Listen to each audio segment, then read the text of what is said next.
नमस्कार, मैं हूं अशोक वर्मा। आप देख रहे हैं टीवी 20 न्यूज। टीवी 20 न्यूज पर फटाफट खबरें जारी है, बने रहिए हमारे साथ। एक तरफ पुलिस अधीक्षक जनपद में अपराध को खत्म करने के लिए अपराधियों के खिलाफ अभियान चला रहे हैं, जिसमें प्रतिदिन बदमाशों के ऊपर कड़ी कार्रवाई की जा रही है, जिससे जनपद के लोग सुकून के साथ रह सकें। तो वही कुछ पुलिसकर्मियों द्वारा पुलिस की छवि खराब करने की कोशिश की जा रही है। एक ऐसा ही मामला थाना मुबारकपुर का सामने आया है, जहां एक ऑडियो वायरल हो रहा है, जिसमें एक महिला मुबारकपुर में तैनात पुलिसकर्मी से पैसे के लेन देन को लेकर बात कर रही है। महिला ने पुलिस अधीक्षक आजमगढ़ को भेजे प्रार्थना पत्र में मुबारकपुर थाने पर तैनात पुलिसकर्मियों पर पैसा मांगने का आरोप लगाया है। महिला सकीना बानो का कहना है कि उसका कुछ लोगों से रंजिश चलती है, जिसको लेकर मुझे मारा पीटा गया, जिसका एनसीआर भी दर्ज है। पता चला है कि विपक्षियों द्वारा मेरे खिलाफ भी मुकदमा दर्ज करा दिया गया है। महिला ने पुलिस अधीक्षक से न्याय की गुहार लगाई है। हालांकि टीवी 20 न्यूज इस ऑडियो की पुष्टि नहीं करता, क्योंकि ये जांच का विषय है। हाँ, हेलो हेलो। हाँ हाँ, का कौन बोल रही है? हम समझे नहीं पा रहे, आवाज कट। अरे हम इरफान की औरत बोले जो आप उस दिन आए थे। हाँ हाँ, क्या हुआ है बताइए। धर्मेंद्र सिंह बोले ना आप? हाँ हाँ, बताइए, बोले बताइए। कहाँ जाना है? एडीएम साहब के जाना था ना आपको, बता लिख कर दिए थे ना। एडीएम के पास? अच्छा, एडीएम सदर साहब। आप सुरेश 5,000 लिए थे सुल्ला के लिए, तो आप ही 5,000 मांग रहे थे, हम लोग कहाँ से देंगे? कौन मांग रहा है? गरीब हो के हम लोग। अरे सुरेश सिंह के दिया ना था 5,000 सुल्ला कराने के लिए, तो वो भी नहीं करे हैं, आप ही मांग रहे थे। हम लोग कहाँ से, खुद ही गरीब हम लोग है, मांगे जाते हैं, बताइए। अरे सुन लगता तो पैसा कैसे? हाँ हाँ, का फोन के कर लो, के बात करते लो? कौन के बात करते हैं? हाँ, कौन फोन किया था अभी? सुरेश। गोछा से बोल, गोछा से बोल रही हो ना? हेलो। हाँ, वहीं से बोले हम। गोछा से बोल रही? हाँ, गोछे से बोले। कौन बात करे, क्या है, क्या हुआ है? इरफान की औरत हम बोल रहे हैं। अरे गोछे से हम इरफान की औरत बोल रहे हैं। धर्मेंद्र सिंह बोले हैं ना। आज उत्तर प्रदेश राज्य कर्मचारी संयुक्त परिषद के बैनर तले कर्मचारियों ने अपनी 17 सूत्रीय मांगों को लेकर जिलाधिकारी कार्यालय पर प्रदर्शन किया और मुख्यमंत्री के नाम से संबोधित 17 सूत्रीय मांगों का ज्ञापन जिलाधिकारी को दिया। कर्मचारी नेता का कहना है कि सरकार हमारी मांगों पर विचार करे, और उन्होंने कहा कि आज पूरे प्रदेश भर के कर्मचारी धरना प्रदर्शन कर रहे हैं। आइए पीएन सिंह, राज्य कर्मचारी संयुक्त परिषद जिलाध्यक्ष, ने क्या कहा, आपको सुनवाते हैं। पीएन सिंह, आज किस मांग, राज्य कर्मचारी संयुक्त परिषद आज किस मांग को लेकर आप लोग प्रदर्शन कर रहे हैं? क्या मांग? राज्य कर्मचारी संयुक्त परिषद उत्तर प्रदेश द्वारा 17 सूत्री मांग पत्र बहुत पहले प्रेषित किया गया था। उसके साथ 7 सूत्री मांग पत्र संलग्न किया गया था। कई चरण में प्रोग्राम हुए, उसके बाद भी शासन स्तर से कोई कार्रवाई नहीं हो पाई, जिस वजह से लेकर आज पूरे प्रदेश या पूरे देश में ध्यानाकर्षण का कार्यक्रम चल रहा है। उसी क्रम में हम लोग सोशल डिस्टेंसिंग का पालन करते हुए, कोविड-19 को बचते हुए अपने अपने कार्यालयों पर सबने धरना दिया। उसके बाद वहाँ से एक एक दो अध्यक्ष और मंत्री हमारे आकर के इस ज्ञापन को दिए हैं। उसमें पुरानी पेंशन बहाली को लेकर है, आउटसोर्सिंग संविदा और दैनिक वेतन कर्मचारी जो हमारे 20-25 साल से कार्य कर रहे हैं, लेकिन उनको नियमित किया जा रहा है। हमारी ये मांग है कि उनको अगर कहीं रिक्त स्थान है तो उनको नियमित किया जाए। अगर उसके बाद भी अगर कर्मचारी बचते हैं तो उसको समान कार्य का समान वेतन दिया जाए।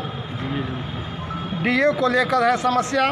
क्या सूत्री मांग है आपकी? 17 सूत्री मांग पत्र है। उसके साथ साथ आजमगढ़ जिले के थानाध्यक्ष निजामाबाद और दोहरे हत्याकांड के आरोपी के बीच व्हाट्सएप चैट वायरल होने से पुलिस महकमे पर जहां हड़कंप मचा है, वहीं हत्याकांड को लेकर सवालिया निशाना भी लगने लगा है। वायरल चैट में चाकूबाजी की घटना में मारे गए असमर का भी जिक्र है। इसके साथ ही पैसे के लेन देन की भी बातें शामिल है। बता दें कि पूरा मामला निजामाबाद थाना क्षेत्र के चकिया हुसैनाबाद गाँव में 2 दिन पूर्व हुए चाकूबाजी में 2 की मौत और 1 के घायल के मामले में पुलिस अधीक्षक सुधीर कुमार सिंह के द्वारा थानाध्यक्ष अनवर अली को निलंबित कर दिया गया है और हत्या के पूर्व में व्हाट्सएप चैट में अभियुक्तों द्वारा इनसे बातचीत और पैसे की लेन देन का मामला व्हाट्सएप चैट ग्रुप में मिला है, जिससे आज पुलिस अधीक्षक ने कड़ाई से कार्रवाई करते हुए तत्काल थानाध्यक्ष को निलंबित कर दिया है और मामले की जांच एसपी सिटी द्वारा कराई जा रही है। पुलिस अधीक्षक सुधीर कुमार सिंह ने क्या कुछ कहा,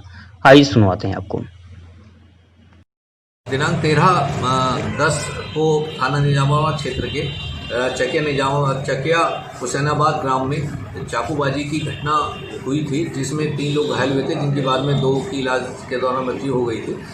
उस प्रकरण में वासिफ जो कि आरिफ और मुन्ना का लड़का है, वो उसके द्वारा मुख्य रूप से ये घटना कारित कराई गई थी और वो एक पुराना प्रकरण जो कि दिनांक 9/9 को कायम हुआ था फर्जी टिकट बनाने में, उसमें वांटेड था। उसका फादर उसी केस में जो 9/9 को दर्ज हुआ था उसमें वर्तमान में जेल में है।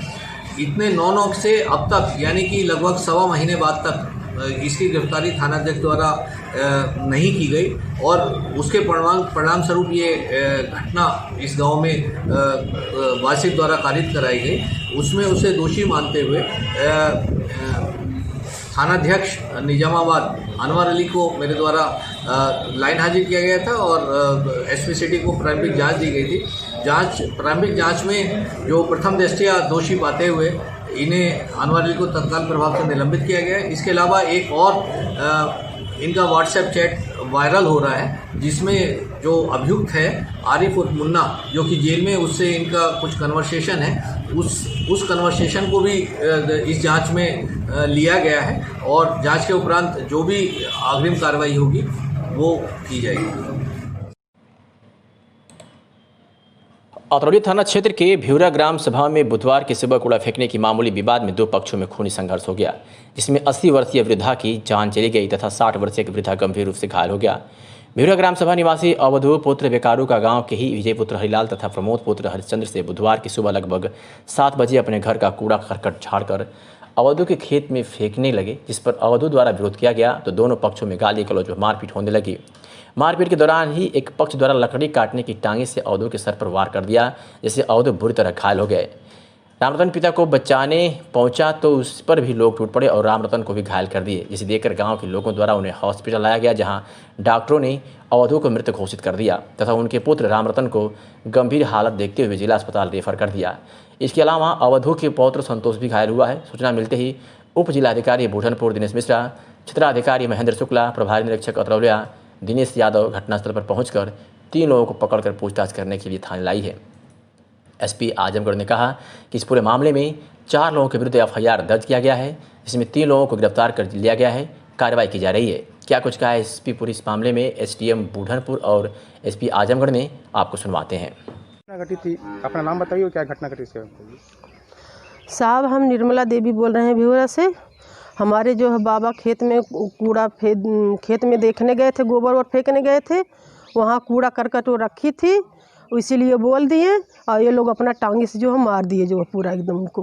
कौन कौन मारा है, आप जानती हैं? तो विजयी, प्रमोद, बकाटू ये सब थे। तो क्या उनकी क्या तुरंत मौत हो गई? क्या आप अस्पताल लेके गए? तुरंत तो यहीं ख़त्म हो गए थे, लेकिन वो तो सब सोचे जिंदा है, अस्पताल लेके तब गए, वो उनका प्राण तो यहीं निकल गया था। ये सब देखिए वहाँ खून गिरा है उतना। पहले दिन साहब, इससे पहले जब हुआ था तो हंसिया से मारी थी उसी खेत में। हम लोग नहीं कुछ बोले, हम कहीं जाए दो, आपस का मामला है, लेकिन हंसिया मारी थी। इसका मन बढ़ा था कि आप बोलेंगे तो इसको मारना, बस यही बात है। ये आज सुबह 5:45 बजे अवधू का खेत अवधू का खेत जो है ये विजय श्रीकांत के घर के सामने स्थित है। वहाँ पर विजय और श्रीकांत की घरवाली अक्सर कूड़ा जो है अवधू के खेत में बहौर करके डाल देती है। इसको लेकर के दोनों पक्षों में विवाद हुआ, जिसमें विजय और श्रीकांत के घर से मारपीट की गई और अवधू जो 80 साल के थे उनके सर पे चोट आने से उनकी मृत्यु हो गई तथा रामरतन, अखिलेश और संतोष 3 लोग घायल हैं, जबकि इनकी स्थिति खतरे से बाहर है।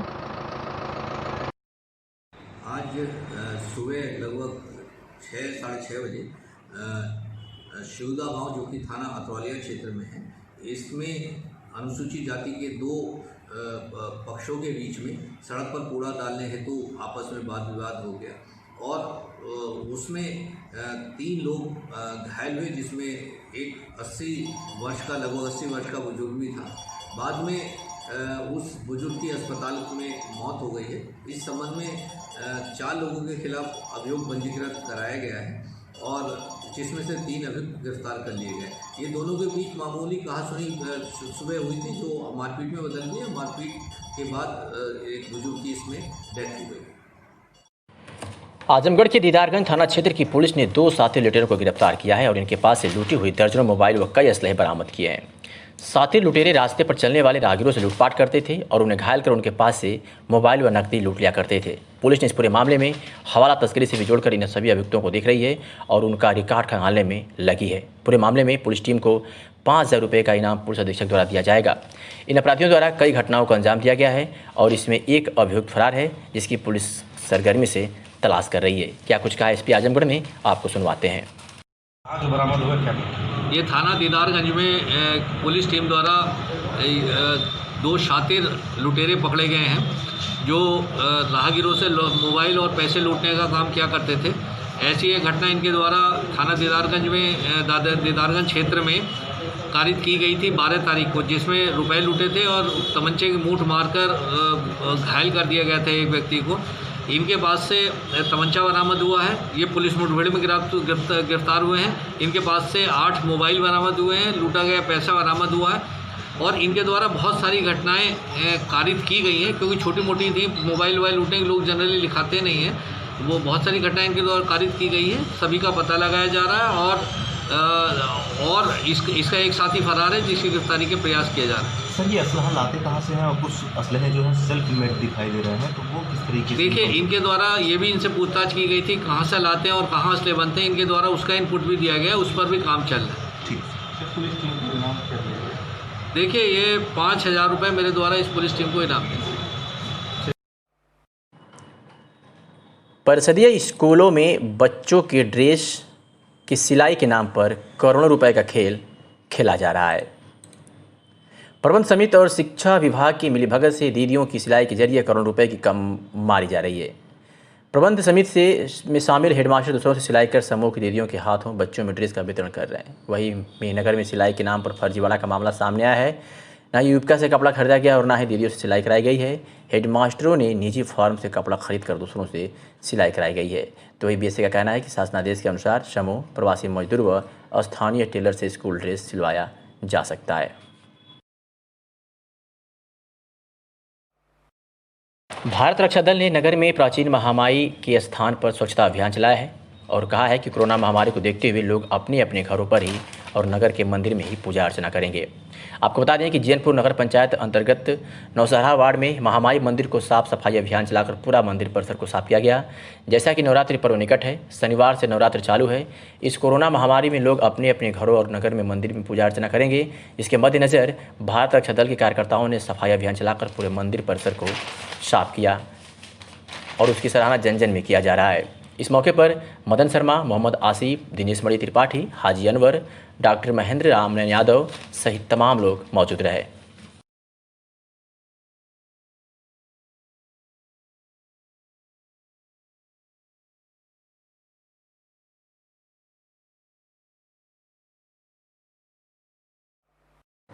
विश्वकर्मा ब्रिगेड का गठन 4 नवंबर 2018 को लखनऊ में अखिल भारतीय युवा विश्वकर्मा शिल्पकार महासभा का प्रांतीय सम्मेलन आयोजित करके घोषणा की गई थी। राष्ट्रीय अध्यक्ष राम आश्रय विश्वकर्मा ने महासभा की युवा संगठन का नाम बदलकर विश्वकर्मा ब्रिगेड कर दिया और इसमें प्रदेश के तेज तर्रार नौजवानों को सम्मिलित किया गया, जो विश्वकर्मा समाज के अत्याचार और उत्पीड़न का मजबूती से मुकाबला कर सकें, समाज को राहत और सम्मान दे सकें। विश्वकर्मा ब्रिगेड का गठन विश्वकर्मा समाज के ऊपर हो रहे अन्याय को रोकने, समाज को न्याय दिलाने, समाज के सम्मान और स्वाभिमान को सुरक्षित रखने तथा समाज की सुरक्षा करने के लिए बनाया गया है। विश्वकर्मा ब्रिगेड लगातार प्रगति के पथ पर आगे बढ़ रहा है। अब ब्रिगेड के गठन की मांग उत्तर प्रदेश के बाहर राज्यों में भी उठने लगी है, लेकिन कुछ पदाधिकारी ब्रिगेड के उद्देश्य को भूल गए हैं तथा केवल अपनी राजनीति चमकाने के लिए ब्रिगेड का उपयोग कर रहे हैं। उन्हें विश्वकर्मा समाज की चिंता नहीं है। मेरा सभी पदाधिकारियों से अनुरोध है कि उन्हें समाज की चिंता करनी चाहिए। समाज का सम्मान रहेगा तो आपका भी सम्मान रहेगा। समाज के सम्मान और स्वाभिमान की रक्षा के लिए विश्वकर्मा ब्रिगेड को हमेशा आगे आना चाहिए। विश्वकर्मा समाज ब्रिगेड को अन्याय के विरोध में संघर्ष करते हुए देखना चाहता है। अतरौलिया में आगामी त्यौहार को देखते हुए थाना परिसर में शांति कमेटी की बैठक की गई और कई आवश्यक निर्णय लिए गए। बता दें कि उप जिलाधिकारी बुढ़नपुर दिनेश मिश्रा तथा क्षेत्राधिकारी बुढ़नपुर महेंद्र शुक्ला के नेतृत्व में थाना प्रभारी दिनेश कुमार यादव द्वारा थाना परिसर में माह अक्टूबर से दिसंबर 2020 तक आयोजित होने वाले प्रमुख त्योहारों दुर्गा पूजा, दशहरा, वाराफवात, दीपावली, छठ पूजा, कार्तिक पूर्णिमा को देखते हुए शांति कमेटी की बैठक बुलाई गई, जिसमें जगह जगह प्रतिमा स्थापना, पूजा, मेला, जागरण, सांस्कृतिक कार्यक्रम, रैली, जुलूस, विसर्जन जैसी गतिविधियां संचालित होती हैं, जिसमें भारी जनसमूह एकत्रित होने की संभावना रहती है। ऐसे में कोविड-19 के संक्रमण के प्रसार पर नियंत्रण के दृष्टिगत कार्रवाई सुनिश्चित की गई।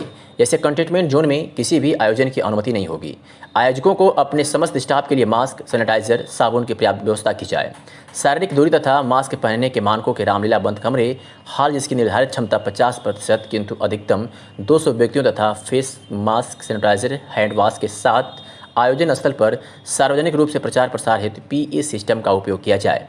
मेला या प्रतिमा स्थापना में विसर्जन के लिए तथा रैली जुलूस के लिए जनपद के नोडल अधिकारी से अनुमति लेना होगा। क्या कुछ कहा उप जिलाधिकारी ने, आपको सुनवाते हैं। आगामी दुर्गा पूजा के मद्देनज़र यहाँ पर अतरौलिया कस्बे तथा आसपास के सभी गांवों के प्रतिनिधियों को तथा मूर्ति बनाने वाले व्यक्तियों को यहाँ बुलाया गया है और इस संबंध में शासन द्वारा जो प्रोटोकॉल जारी किया गया है, सामाजिक दूरी का पालन, सैनिटाइजर का प्रयोग और मास्क का प्रयोग, इसके तहत सभी को निर्देशित किया गया है कि कहीं भी सार्वजनिक चौराहों पर या आम रास्ते पर मूर्ति स्थापना नहीं की जाएगी। परंपरागत स्थल को वरीयता दी जाएगी, किंतु यदि वह सार्वजनिक रास्ते और चौराहों पर है तो ऐसी स्थिति में वैकल्पिक मैदान का चयन किया जाएगा और वहाँ पर मूर्ति स्थापना की अनुमति प्रतिबंधों के साथ दी जाएगी।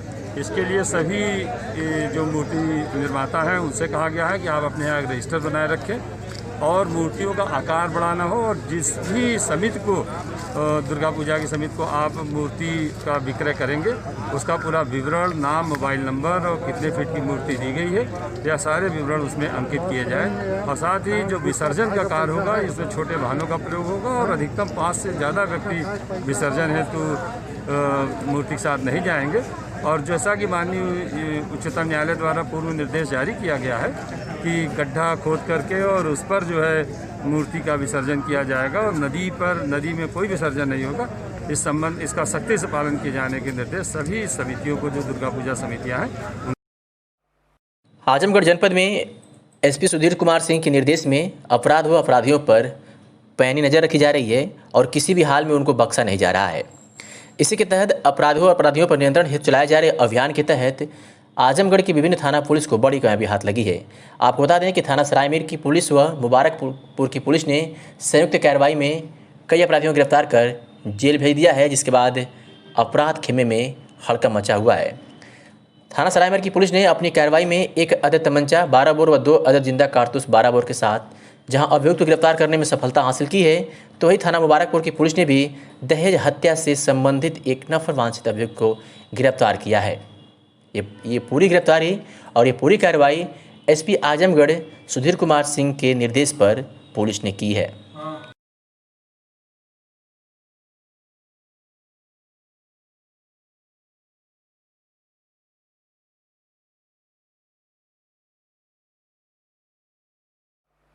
लखनऊ में विधानसभा के सामने महिला द्वारा आत्मदाह की कोशिश करने के मामले में महाराजगंज कांग्रेस पार्टी के पूर्व जिलाध्यक्ष आलोक प्रसाद को लखनऊ पुलिस ने गिरफ्तार कर लिया है।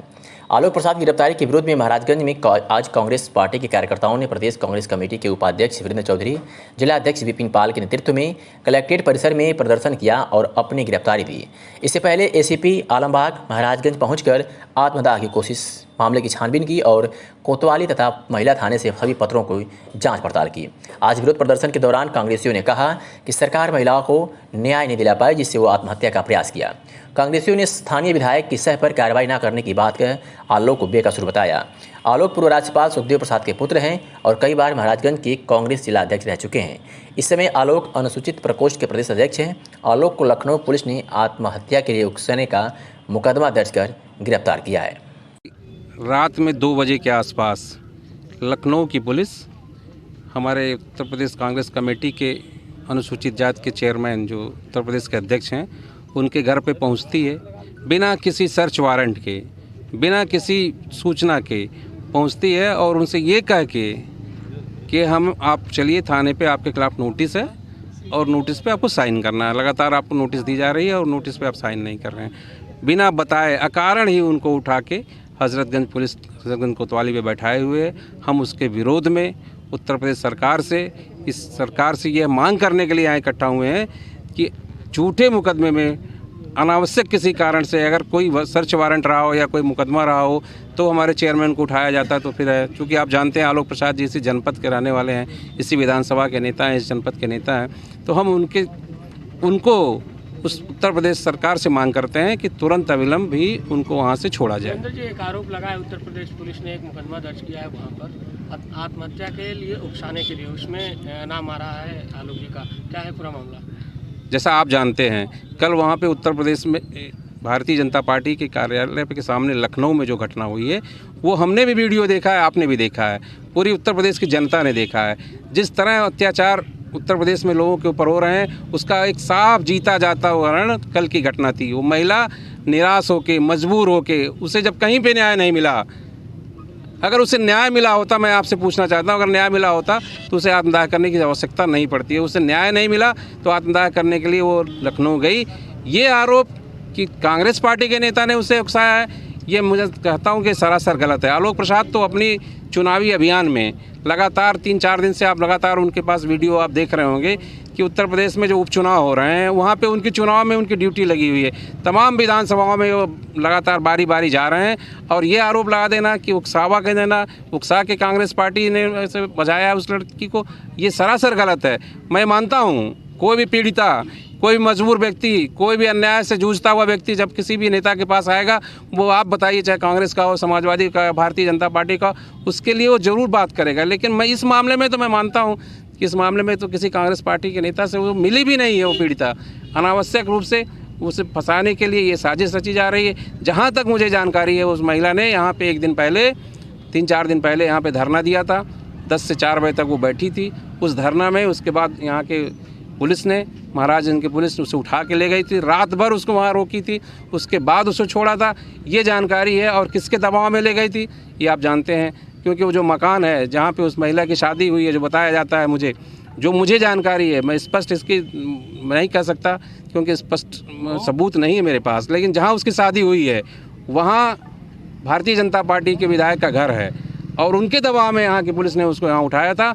उससे दबाव होकर वो महिला लखनऊ गई है। किसी कांग्रेस पार्टी के नेता का कोई हाथ नहीं है, ये अनावश्यक रूप से उन्हें फंसाया जा रहा है। इनका अरेस्ट हुआ सुबह के टाइम में, जो सुनने में हमको आया है 8 बजे के लगभग हमको पता चला कि उनको गिरफ्तार किया गया।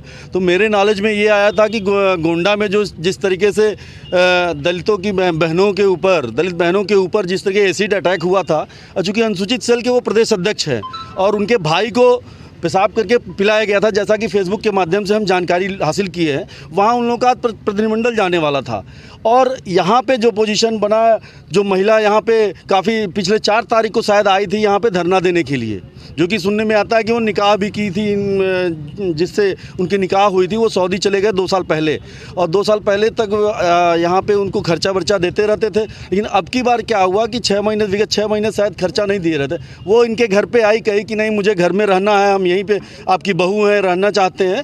तो इस तरीके से उन्होंने 4 बजे से 10 बजे तक वो वहाँ पे धरना दी। और चूँकि स्थानीय विधायक जी का मामला है, वहाँ पे घर पे जस्ट बगल में घर है उनके, तो वहाँ से हमको लगता है जो मुकदमा हमारे अनुसूचित सेल के प्रदेश अध्यक्ष माननीय आलोक जी के ऊपर किया गया, वो मुकदमा हमको लगता है यहाँ के स्थानीय विधायक के ऊपर होना चाहिए, स्थानीय विधायक के ऊपर होना चाहिए। क्योंकि हिंदू और मुसलमान करने के लिए भारतीय जनता पार्टी अपने चरम सीमा पे कार्य कर रही है। इसमें ये इन्होंने विकास का कार्य कोई नहीं किया है। न जनता इनसे खुश है, न किसान खुश है, न नौजवान खुश है, न व्यापारी खुश है, न उद्योगपति खुश है। कौन खुश है? आज पोजीशन ये है, इनको 2022 का डर सता रहा है और कांग्रेस पार्टी हर स्तर से लड़ाई लड़ने के लिए तैयार है। एक शब्द में कांग्रेस के आलोक जी पर जो आरोप लगा है उस पर बताइए, आरोप पर आपको क्या कहना है? आरोप पे मुझे ये कहना है वो निराधार है।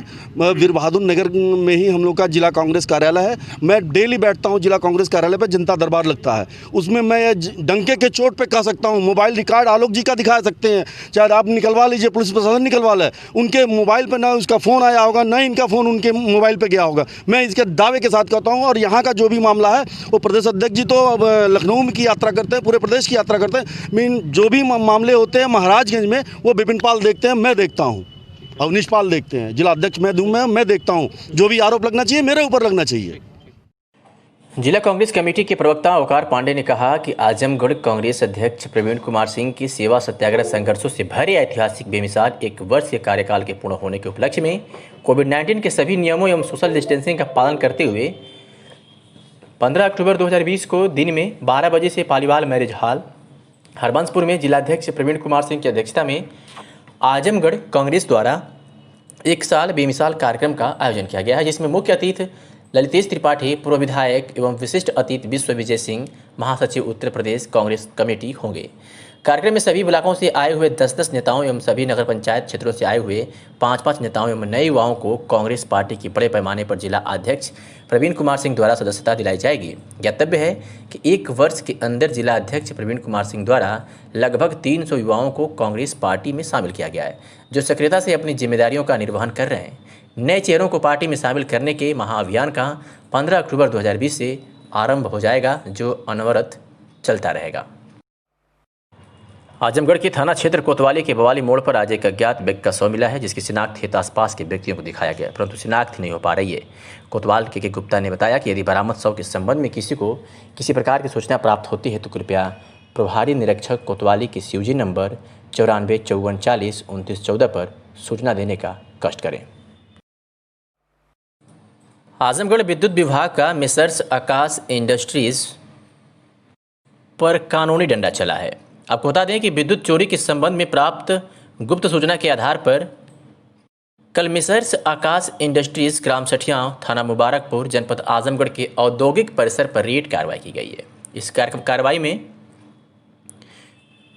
बिजली विभाग का पूरा महकमा लगा हुआ था। आपको बता दें कि मेसर्स आकाश इंडस्ट्रीज के औद्योगिक संयोजन का संविदा भार 84 kV है। परिसर के मालिक आकाश राय निवासी सठियाव, थाना मुबारकपुर, आजमगढ़ द्वारा मीटर रहित निजी नलकूप संयोजन की मोटी केबल के माध्यम से औद्योगिक भार जोड़कर चोरी से विद्युत का उपयोग किया जा रहा था। संपूर्ण रेड की कार्रवाई में विभागीय लोगों ने वीडियोग्राफी भी की है। आपको बता दें कि प्रकरण में विधिक कार्रवाई करते हुए एंटी पावर थेफ्ट थाना आजमगढ़ में विद्युत अधिनियम 2003 की धारा 135 के अंतर्गत मुकदमा दर्ज कराया गया तथा चेकिंग रिपोर्ट भी तैयार की गई, जिस पर रेड टीम के सभी सदस्यों द्वारा हस्ताक्षर किया गया। प्रकरण में समन शुल्क 16,80,000 तथा राजस्व निर्धारण लगभग 52 लाख प्रस्तावित है। इस प्रकार प्रकरण में अनुमानित कुल जुर्माना 68 लाख होगा।